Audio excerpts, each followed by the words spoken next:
Hi, I'm Bob Ritter, and this is my video project for ait381 Merging Broadband Technologies. Today I'm going to discuss video compression. With the explosion of video on the internet and the advent of digital and HDTV, just about everything is digital now.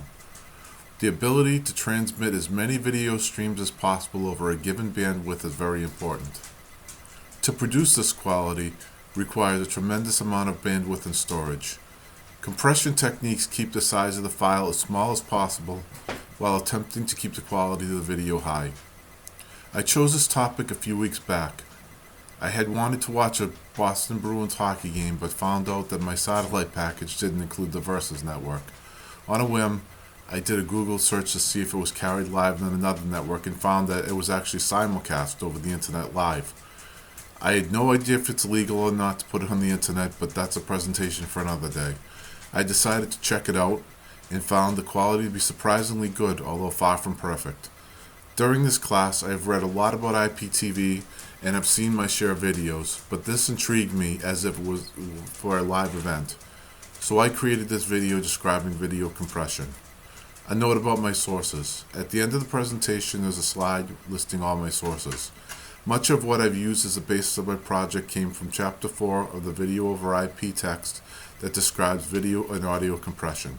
Here's my presentation. In order to create a compressed video and view it, a process must be followed. At a high level, there are 3 steps: encoding, transmission, and decoding. The input to the process is a video. At the source, whether it be your PC, a television station, a movie studio, or somewhere else, there is video equipment that compresses the video using a standard format. I'll discuss the standards later. This step is called encoding.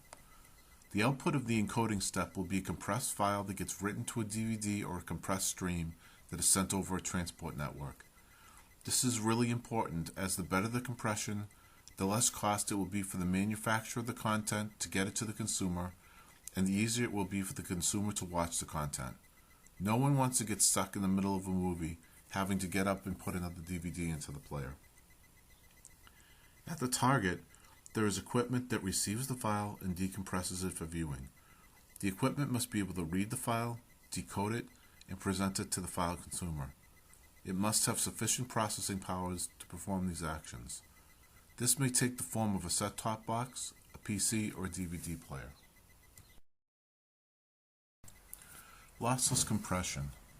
Lossless compression is compression that does not eliminate any details from the output image. This is accomplished by encoding the most common characters with short codes and the less common ones with longer ones.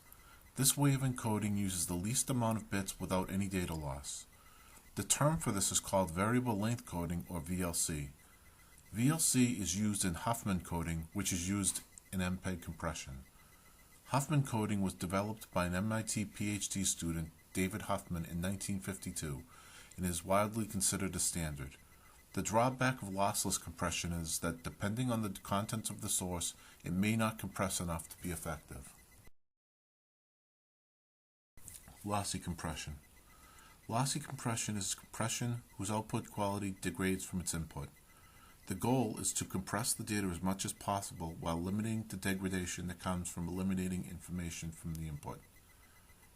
There is a coding scheme called perception coding that takes into account the limitations of human senses to manipulate the image while lessening the impact of compression on the consumer of the content. For example, a limitation of human senses is that the eye is better able to tell the difference between brightness and darkness than differences in color. On this slide is an example of lossy compression. The photos are taken from wikipedia.com. The picture of the dog at the top of the slide is uncompressed. The photo at the bottom is compressed 95%. Clearly, there's a difference in quality. However, the photo on the bottom takes 95% less data than that on the top, so it will take less time to transmit. There are many trade-offs when using compression. For instance, when I watched the hockey game online a few weeks back, the compression was clearly lossy. However, it was transmitting at 750 kilobytes per second. Since I had DSL at the time, an uncompressed video would have been impossible for me to watch. I decided after that to upgrade to Fios, which allows me to watch movies online with less compression needed. MPEG standards. The Moving Pictures Experts Group, or MPEG, is responsible for compression standards for video. There has been an evolution of these standards over time as the technology has gotten better. MPEG 1 is the first standard. This allowed for the recording and playback of video CDs. Video CDs are very popular in Asia. This standard also includes MP3 standard, which is used in many audio devices. MPEG 2 improved on MPEG 1. It is the standard for digital television set-top boxes and DVDs. At one point, MPEG 3 was under development, but it never released due to the effectiveness of MPEG 2 and its ability to scale to HDTV. MPEG 4 is also known as H.264 and is a big improvement over MPEG 2. Individual objects within a scene are tracked separately and compressed together. It is very efficient and scalable standard and is used in the Blu-ray discs. There are two other standards under development. They are MPEG 7 and MPEG 21. Groups of pictures. Groups of pictures, or GOP, are sets of frames. As we know, a frame is a single image. GOPs are groups of images. The reason that they are considered to be groups is that each frame in a group can either be recreated from itself or from another frame within the group. Frames within the GOP are categorized as to the type of compressed frame it contains. The simplest GOP frame is one that contains all the information about the frame being created. It's called an intercoded frame, or iframe. Each GOP begins with an iframe. A video can be created completely from iframes, as they are the only independent frame within a GOP. Other frames are created by transmitting only differences between the frame and the previous or following frame. The first of these is called a predicted frame, or P-frame. If 99% of the predicted frame is identical to the previous I or P frame, only 1% of that frame is actually transmitted. This means that the frame is 99% compressed. The other type of frame is similar to the P frame. It's called a bidirectional frame, or B frame. It acts the same as a P frame, except it is able to take its information from both the previous iframe and the next iframe in the sequence.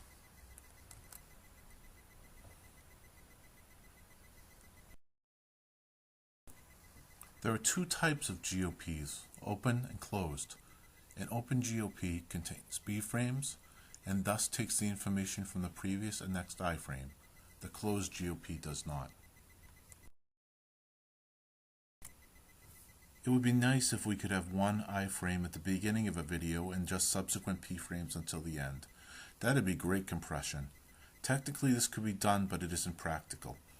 For one reason, minor errors occur when translating iframes to P frames. Once the errors get to a point that the next image cannot be created, the video will fail. A second reason for errors are transmission errors. We know that wireless networks are error prone. It wouldn't take long for a video to fail in this way. Thirdly, when transmitting television to a set-top box, there needs to be iframes interspersed within the video to allow for channel changing. The longer the GOP, the more of a delay the video consumer will experience. Identifying the proper length of the GOP within a video is very important. I have been describing long GOPs during this slide, but if the GOPs were too short, very little compression would occur and less channels could be transmitted over the allotted bandwidth. Video over IP has uses from transmitting the events of natural disasters over a cell phone, to live television, to video on demand websites like Hulu.com and network TV. The bandwidth used to transmit this content needs to be carefully managed. Video compression is an important part of this architecture. I hope you found this video informative. Thank you.